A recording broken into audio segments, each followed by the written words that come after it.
5, 4, 3, 2, 1. Assalamualaikum warahmatullahi wabarakatuh.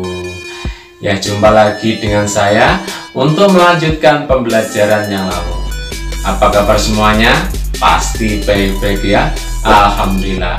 Baiklah, untuk melanjutkan pembelajaran yang lalu, jangan lupa berdoa terlebih dahulu. Kita berdoa. Mari kita mulai untuk pembelajaran kali ini. Pembelajaran daring online kelas 5. Tema 2, udara bersih bagi kesehatan. Nah, subtema 3, memelihara kesehatan organ pernafasan manusia. Kita lanjutkan pada pembelajaran yang ketiga. Nah, lihatlah pada gambar di sebelah kiri tersebut. Ya, masalah sampah menjadi masalah yang umum dihadapi masyarakat di kota atau di daerah manapun.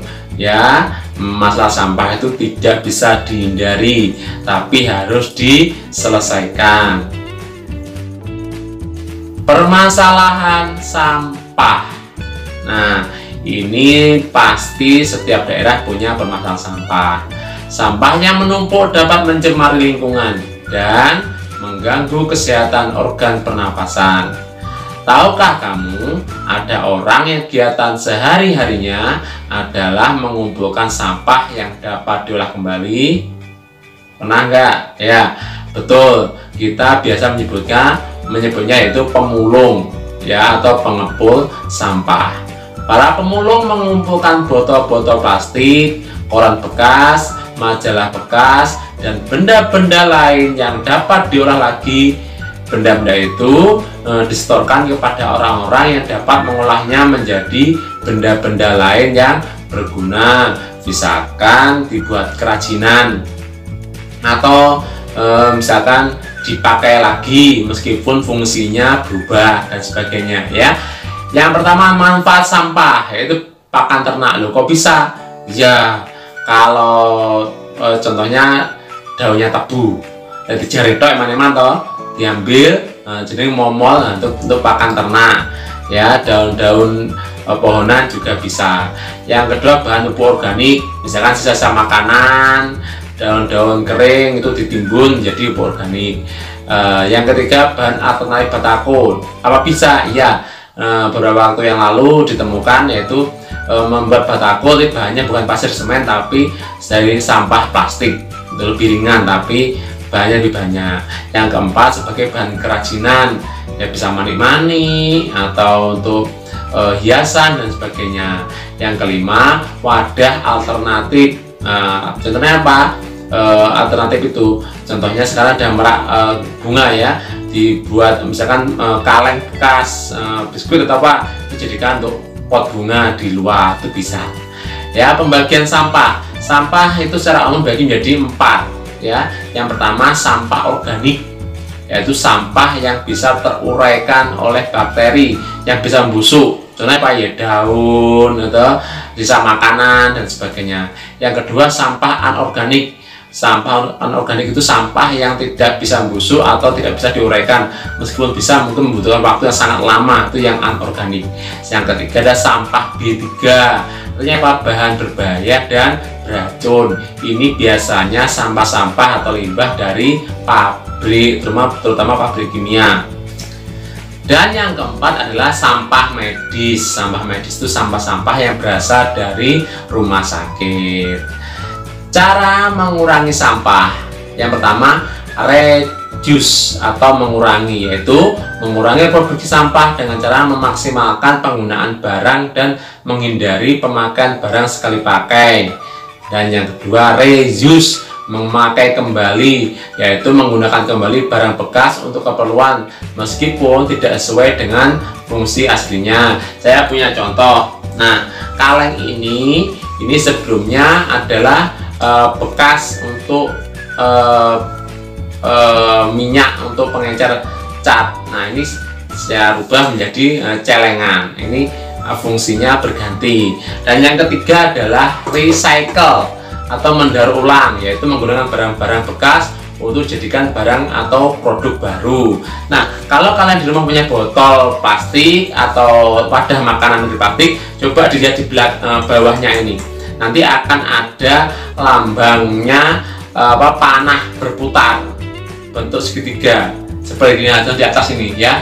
Saya punya ini contohnya. Di tengahnya ada angkanya 1, 2, 3. Artinya apa? Kalau angkanya 2 berarti itu barangnya pernah didaur ulang selama 2 kali. Dulunya bentuknya apa? Sudah dibuang atau dipakai lagi. Nah, akhirnya menjadi kedua. Terus mungkin sudah selesai dibuang. Nah, angka 3 berarti dipakai jadi 3 kali, dan seterusnya tergantung angkanya yang tertera pada tengah-tengah panah melingkar segitiga tersebut.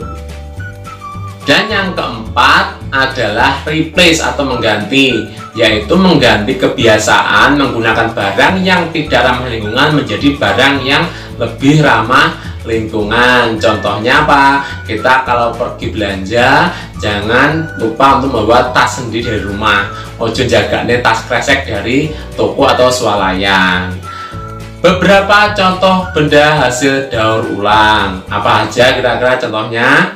Nah, berikut akan ada beberapa contoh benda hasil daur ulang. Yang pertama, gantungan kunci. Itu kalau kalian perhatikan ya, kalau kalian perhatikan itu berasal dari bekas bola tenis, bola kasti. Nah, itu diiris.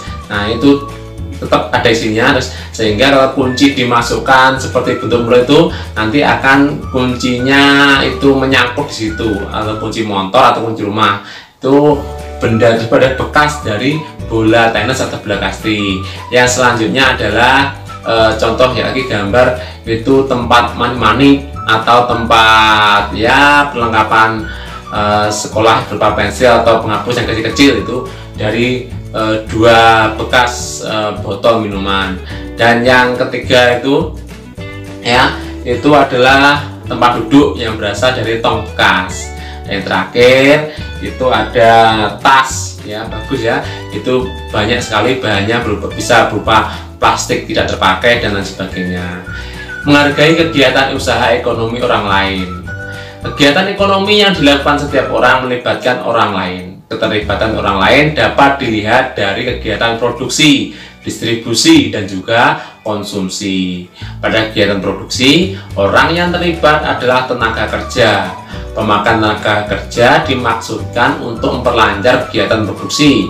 Tenaga kerja akan memperoleh balas jasa dari produsen berupa upah atau gaji dari produsen. Nah, selanjutnya barang hasil produksi akan disalurkan kepada konsumen atau masyarakat oleh distributor. Dari kegiatan penyalur barang tersebut, distributor akan memperoleh keuntungan. Contoh distributor adalah agen, pedagang besar, dan pedagang eceran.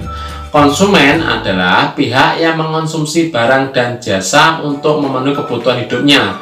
Barang dan jasa diperoleh dari produsen secara langsung atau melalui perantara, disebut dengan distributor. Nah, jadi seperti kemarin sudah pernah jelaskan ya pada tema sebelumnya, kita mengenal ada 3 pelaku ekonomi kemarin. Ada apa kemarin? Ya, ada produsen, ada distributor, dan juga apa?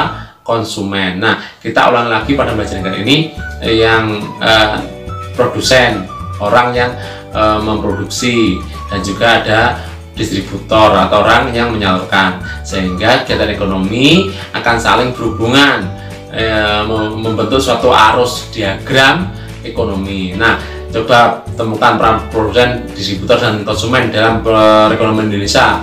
Nah, selanjutnya bahasa bersama teman atau guru ya di kelas, karena kita tidak ada kelas tatap muka, kelas jauh. Nah, cukup kalian diskusikan dengan teman-teman yang ada sekitar kalian aja ya. Setiap pelaku kegiatan ekonomi memiliki peran masing-masing yang saling menguntungkan. Menurut kodratnya, manusia berperan sebagai makhluk sosial dan makhluk ekonomi. Sebagai makhluk sosial, manusia akan berhubungan atau berinteraksi dengan manusia lain. Sebagai makhluk ekonomi, manusia akan melakukan kegiatan ekonomi dalam upaya memenuhi kebutuhan hidupnya. dalam kehidupan sehari-hari, baik sebagai makhluk sosial maupun makhluk ekonomi, manusia hendaknya memiliki etika moral. Dengan etika moral, manusia dapat menghargai setiap kegiatan ekonomi yang dilakukan oleh orang lain. Tadi disebutkan manusia sebagai makhluk sosial, artinya apa? Pasti membutuhkan orang lain dan tidak mungkin bisa hidup tanpa orang lain. Kalau sebagai manusia makhluk ekonomi, artinya apa? Pasti manusia itu berusaha untuk memenuhi kebutuhan hidupnya sehari-hari. Amatilah pakaian yang kalian pakai atau kalian kenakan. Bagaimana berlangsungnya proses produksi pakaian? Nah, proses penghasilan pakaian membutuhkan waktu yang lama dan cukup rumit. Untuk membuat pakaian satu helai saja, produsen pakaian membutuhkan bahan baku berupa kain dan benang. Kain dapat diperoleh dari perusahaan pemintalan benang. Bahan baku benang berupa kapas yang dihasilkan dari perkebunan tanaman kapas. Untuk menjadi benang, kapas dipintal terlebih dahulu, kemudian benang ditenun di pabrik tenun hingga menjadi kain.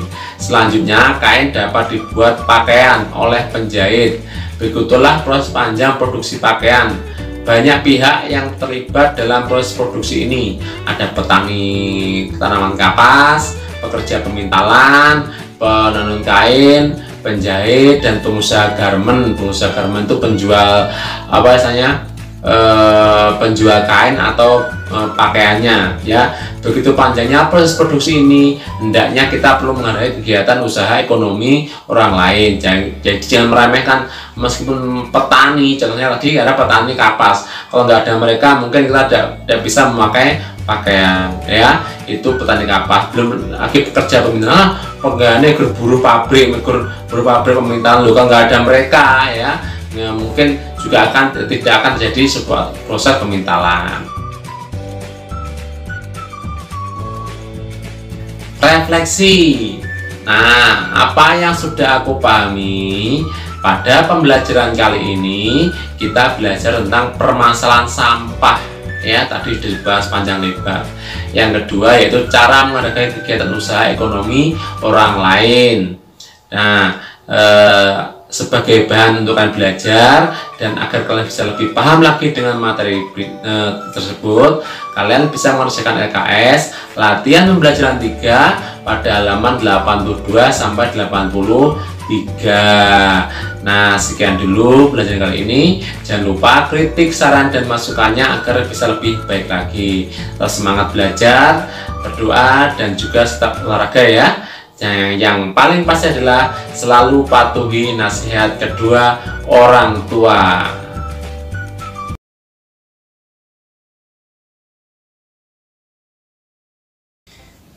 Itulah tadi pembelajaran kita kali ini. Semoga benar-benar dapat membawa manfaat bagi kita semuanya. Sekian dulu, jumpa lagi di waktu yang akan datang. Terima kasih.